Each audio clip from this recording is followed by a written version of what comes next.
کیا شوہر اپنی بیوی کی شرمگاہ کو دیکھ سکتا ہے؟ بہت ہی خاص مسئلہ، ویڈیو کو مکمل دیکھیے گا۔ بسم اللہ الرحمن الرحیم۔ حضرت عبد الرحمن بن ابی سعید رضی اللہ تعالیٰ عنہ سے روایت ہے کہ نبی کریم صلی اللہ علیہ وآلہ وسلم نے ارشاد فرمایا کہ نہ کوئی مرد کسی مرد کی شرمگاہ کو دیکھے اور نہ ہی کوئی عورت کسی عورت کی شرمگاہ کو دیکھے، اور نہ ہی کوئی مرد کسی مرد کے ساتھ ایک کپڑے میں لپٹ کر سوئے، کیونکہ اس صورت میں حرام کاری اور بدکاری کا اندیشہ زیادہ ہوتا ہے کہ ایک دوسرے کے جسم کے ساتھ لیٹے ہوئے ہوں تو شہوانی خیالات تحریک ہوتے ہیں اور شہوت برہنختہ ہوتی ہے۔ شرمگاہ کی طرف نظر کرنا، شرمگاہ دیکھنا، یہ بھی بد نظری کی صورت ہے، اور یہ کسی بھی طرح جائز نہیں کہ ایک انسان کسی دوسرے انسان کی شرمگاہ کو دیکھے۔ اس سے بے شمار نقصانات پیدا ہوتے ہیں۔ شریعت نے تو میاں بیوی کے لیے اور خود انسان کے لیے ہدایت کی ہے کہ وہ ایک دوسرے کی شرمگاہ کو دیکھنے اور اپنی شرمگاہ دیکھنے سے پرہیز کریں۔ نمبر ایک، چنانچہ ایک مسلم روایت میں حضرت عبداللہ بن مسعود رضی اللہ تعالیٰ عنہ صلی اللہ علیہ وآلہ وسلم کا یہ مبارک ارشاد نقل فرماتے ہیں کہ جب تم میں سے کوئی شخص کسی کے پاس جائے تو حتی المکان ستر پوشی کرے اور جانور کی طرح بالکل ننگے نہ ہو جایا کرے۔ معلوم ہوا کہ حیا اور ادب و احترام کا تقاضا یہ ہے کہ میاں بیوی بھی ایک دوسرے کے ستر کو نہ دیکھیں۔ نمبر دو، حضرت عائشہ صدیقہ رضی اللہ تعالیٰ عنہا فرماتی ہیں کہ پوری زندگی نہ میں نے حضرت محمد صلی اللہ علیہ وآلہ وسلم کا ستر دیکھا، نہ آپ صلی اللہ علیہ وآلہ وسلم نے میرا دیکھا۔ اس لیے ہمیں بھی ستر پوشی میں حد درجہ خیال رکھنا چاہیے۔ اس سے بڑھ کر حیا کا تقاضا تو یہ ہے کہ ہم تنہائی کے عالم میں بھی حتی المکان اپنے ستر کو چھپانے کا اہتمام کریں۔ چنانچہ اس دنیا میں ایسے انسان بھی وجود میں آئے ہیں جنہوں نے حیا کے اس تقاضے کو بھی پورا کیا اور تنہائی میں بھی ستر کھولنے سے اعتراض برتا۔ حضرت انس رضی اللہ تعالیٰ عنہ روایت کرتے ہیں کہ مشہور صحابی حضرت ابو موسیٰ اشعری رضی اللہ تعالیٰ عنہ سوتے وقت لنگی کے نیچے نکر پہن کر لیٹتے کہ کہیں سونے کی حالت میں ان کا ستر نہ کھل جائے۔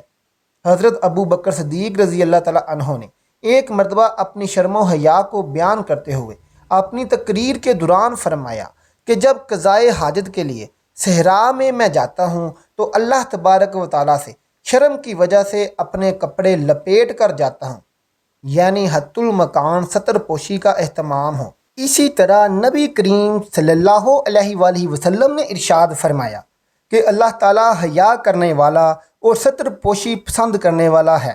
اس لیے جب تم میں سے کوئی غسل کا ارادہ کرے تو کسی چیز سے آڑ کر لے، مگر افسوس تنہائی میں ہم کیا اہتمام کرتے ہیں، بلکہ آج دریاؤں سمندروں کے ساحلوں پر بھی ہم ستر کا خیال نہیں کرتے۔ یاد رکھیے، والدین کے اعمال و اخلاق کا اولاد پر بہت زیادہ اثر پڑتا ہے۔ اگر ہم شرم و حیا کے تقاضوں پر عمل پیرا ہوں گے تو ہماری اولاد بھی انہیں صفات و خصائل کی حامل ہوگی، اور اگر ہم شرم و حیا کا خیال نہیں رکھیں گے تو اولاد میں بھی اسی طرح کے خراب جراثیم سریت کر جائیں گے۔ علاوہ ازیں ستر پوشی میں لاپرواہی کا ایک اور نقصان بھی ہے۔ حضرات فقہ کرام نے لکھا ہے کہ اس کی وجہ سے آدمی پر بھول اور نسیان کا غلبہ ہو جاتا ہے، اور یہی نہیں، اور ضروری باتیں یہ بھی یاد نہیں رہتیں۔ علامہ شامی رحمۃ اللہ علیہ فرماتے ہیں کہ بھول کا مرض پیدا کرنے والی چیزوں میں سے یہ بھی ہے کہ آدمی اپنی شرمگاہ کی طرف دیکھے۔ حضرت حکیم لقمان رحمۃ اللہ علیہ نے اپنے بیٹے کو نصیحت کی کہ اے بیٹے، شیر اور سام کے پیچھے چاہے تو چل لے، مگر عورت کے پیچھے مت چلنا۔ حضرت سفیان ثوری رحمۃ اللہ علیہ فرماتے ہیں کہ حضرت ربیع بن حزیم رحمۃ اللہ علیہ اپنی نگاہیں بند رکھتے تھے۔ ایک مرتبہ ان کے پاس سے چند عورتیں گزریں تو انہوں نے اسی طرح سے اپنی آنکھیں بند کر لیں، تو عورتوں نے یہی سمجھا کہ یہ نابینا ہیں، اور انہوں نے اللہ تبارک و تعالیٰ سے اندھے پن سے پناہ مانگی۔ بد نظری اپنے دامن میں گناہوں کا سمندر رکھتی ہے اور اس کی سزائیں بھی سخت ہیں۔ محترم ناظرین اکرام، بہت سے واقعات ایسے بھی سامنے آئے ہیں کہ جن سے معلوم ہوا ہے کہ بد نظری کرنے والوں کو دنیا میں بھی بد نظری کی وجہ سے سزا بھگتنی پڑی ہے۔ چنانچہ حضرت ابن عباس رضی اللہ تعالیٰ عنہ سے روایت ہے کہ ایک آدمی جناب رسول اللہ صلی اللہ علیہ وآلہ وسلم کی خدمت میں خون بہاتے ہوئے حاضر ہوا۔ آپ صلی اللہ علیہ وآلہ وسلم نے اس سے پوچھا، تیری یہ کیا حالت ہے؟ تو وہ شخص عرض کرنے لگا، میرے پاس سے ایک عورت گزری تھی، میں نے اس کی طرف دیکھ لیا، اس کے بعد میری آنکھ اس کی طاق میں رہی اور میرے سامنے ایک دیوار آ گئی جس نے مجھے ضرب لگائی اور یہ کر دیا جو آپ دیکھ رہے ہیں۔ معلوم ہوا اللہ تعالیٰ کبھی کبھی بندے کو بدنظری کی سزا دنیا میں بھی اسی وقت دے دیتے ہیں۔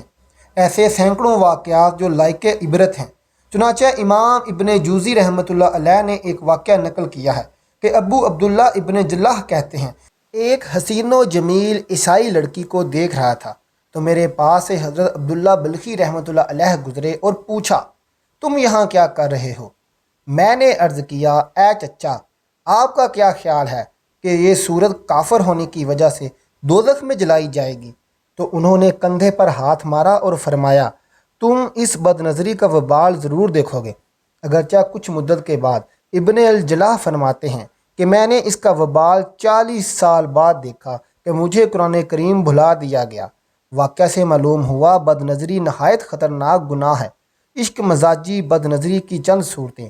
بد نظری صرف اس کا نام نہیں بلکہ غیر محرم عورتوں کو دیکھ لیا یا بریش لڑکیوں پر نظر ڈال لی، بلکہ بد نظری ایک وسیع عنوان ہے جو بہت سے طریقوں اور صورتوں کو اپنے اندر جذب کیے ہوئے ہے۔ اگر دقیق نظر سے دیکھا جائے تو بہت سی صورتیں سامنے آئیں گی، جن میں سے چند باتیں بیان کی جاتی ہیں۔